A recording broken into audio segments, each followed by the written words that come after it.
to sort of be my own. So we'll just see it coming into place. If you watch for money here, it's super low the whole time. It like barely goes above 150, went into 200 there. But you guys sort of see how smooth this is. And this is just for early game. As the game progresses, I'll talk about the overarching plan of what I was trying to do, and how it all sort of meshes together. Because the plan isn't just to build order, guys. It's how you want to win, when you want to win, what sort of units you will be making, which bases you're going to be taking. But if you're at a low level, don't worry too much about that stuff. Just work out how you're going to get this base right here. Like, work out how you're going to expand. Always plan that, and work out for what unit composition you're going to do. And I'd say like your first attack and maybe how you're going to get upgrades, and then just a really loose idea of sort of how everything else is going to go down. So here's the first timing I know. I scouted him, and I worked out he's just going 1 racks as well.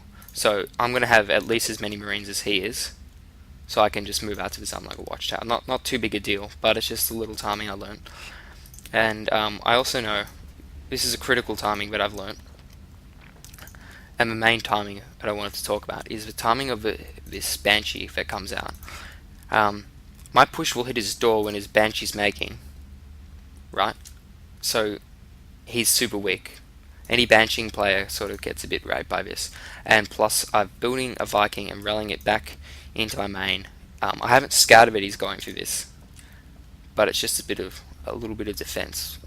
When I first did this build, I didn't make the Viking ever, and sometimes it just got owned by a Banshee, so I started making it. Like, it's just a timing that I would not have learned if I was doing a different build every game.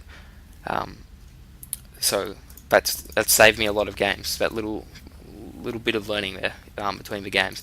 And I also know that since I'm attacking with this, which is very strong army for 6 minutes 40 seconds, I'm free to put down this expansion, and I also cut production from these 2 production facilities here. If you guys want to do this build, you don't have to do that. I'll cover that when I talk about this build specifically. But my game plan is not to come up in here and kill him. It's just poke here a bit, and then pull back to like here, around this area, so then he can't take that expansion, and I've got this expansion for longer, and then I'll eventually have to fall back to here, and then I'll take my third, and then I'll either try and stop him taking this third. Well, I will for a bit, but if I can't manage it, I'll let him take the third, and then my goal is just to take over the rest of the map, take every other expansion. And I'm going to go heavy on the tanks. And that's just sort of what I do, you know. I think it's a great build. I think it's a great strategy. It's been working super well for me, but you guys can have your own plan, or whatever. So there's not much point watching this game, I suppose. I just sort of go up and execute my build. But I want to highlight the importance of knowing what you're doing before you do it, because like I know I'm going to make this push. I know he's going to be able to stop me from getting in right here, because he's got his Banshees. Things don't turn out as well as I thought they would initially, but because I already know what to expect, like, I'm not freaking out over this battle, because I have this same battle every single TBT, and if you don't have this battle sort of planned, you don't have experience in this fight, you're going to be thinking, oh god, maybe I should get what's he doing? Maybe I'll get like a 4 drop and like drop it here or something, and then you sort of do it and it doesn't work out, or whatever. If you just sort of do the same thing every game, you learn extremely quickly. Yeah, as I said, there's not really too much to talk about in the replays, so I guess I'll just let this roll while I try and talk about something else. So, how do you, like, I hope I've sort of demonstrated why it's good to have a plan. It's mainly about learning the timings. Like every time you play a game, you'll understand your build a bit better. You'll understand your opponent's timings a bit better, and you'll flesh it out and get it all down pat pretty quick. So, how do you know what a good build is, or a good plan rather? First of all, you don't actually have to have a good plan at first. Just having a plan is better than, you know, the alternative, even if it's like a shitty plan, because as I said, you'll be learning every game in between. So if you've got the worst plan in the world, you realize like, oh, I lose in this way. So then the next game you make sure you change your plan a bit so you don't lose to, I don't know, say a Banshee Rush or something, Cloak Banshee Rush, and then so your plan is a bit better now because now you won't die to that Cloak Banshee in your next games. So you're even though your plan was shit at first, it gets a bit better every game. So then the next game you go, okay, yeah, the Cloak Banshee Rush killed me, but so I held off the Cloak Banshee Rush, but now I don't have any tanks or marines or anything, so he just walks in my front door and he kills me. Or if the guy doesn't go for a Cloak Banshee Rush and he just walks in the door and kills me. So then you work out how to solve that, and eventually you just work out what's good and what's bad, opposed to just randomly going for anything. I guess you could sort of compare it to, say, the scientific method. You know, you got to have one variable so you can work out what's the cause of the effect. If you guys are into science at all.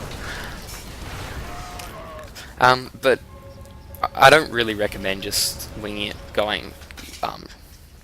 I don't recommend just getting a build from scratch. Like, what's the point of that? There's a million people who've already solved half this game for you. So, you know, just go look at some pro replays or just some casts or whatever. Like, I don't know, go look at HD Husky. You sort of see what those guys go for, or you know, go to like, I don't know, sc2reps.net. I think that's a replay site. Probably is. Someone's probably made that. Just download a bunch of games, look at what people do, and just copy it, and then, you know, you can be a bowler too. Like, just there's no shame in stealing them, and then eventually, you know, you'll adapt it to your own style, and you'll figure out what kills you, and you already have that good foundation.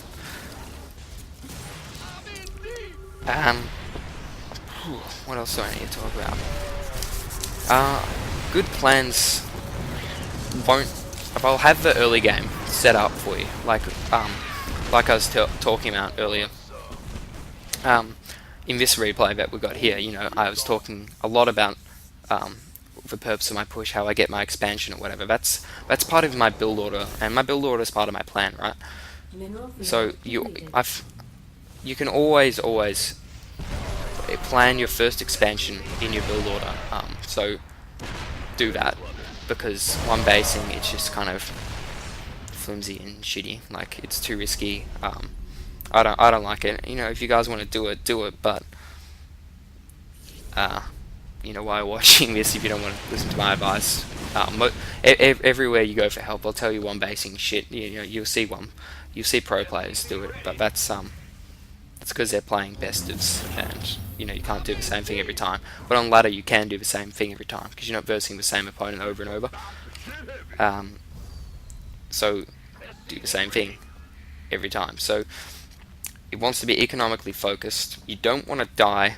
You want to work out how you're going to get your second base in your build, and then I'd plan your first attack, and you know, how you get your third, and then something super duper loose after that. Yeah. We'll just jump out of this replay now. I'll go on to another replay of mine against a Zerg player, where, you know, some crazy shit happens at the start. I get fucked up a bit, and then I just continue with my plan, and it you know, I get back in the game. So we'll just jump to that.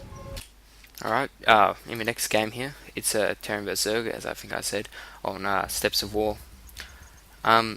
Yeah, I hope I haven't been repeating myself too much. Well, I know I have been repeating myself a lot. I hope it's not too annoying, but I need to get the point across, and it's kind of difficult without having these concrete in-game replay examples to sort of draw upon and say it as I see it come up, like you can with normal analysis or something. But we'll just go on with this game here. It's the last replay, and I want to make for final point about having a plan. It's to you sort of basically stick with it no matter how the game goes, and if it's a good plan, you know it's going to work. Um, it might not work as well as it ordinarily would if you get messed up a bit, but it's still going to work. So I'll just run you guys down what my plan was for this game. I want to go make a wall off here. Just get one racks and get my gas, and I think I get a reactor. I'm going to pull guys off gas and then get a fast expansion. So I kind of just want to do a one racks expansion, which you can pull off on this map. Don't get me wrong, guys, you can, even though I don't really pull it off here. And then just get a ton more racks, and then just march and just pound the shit out of this natural expansion while teching up on my base, getting dropships, upgrades, all that kind of stuff. So I don't know what the Zerg player's plan was. I haven't actually rewatched this game after I played it, so it was a while ago as well, so I can't quite remember how everything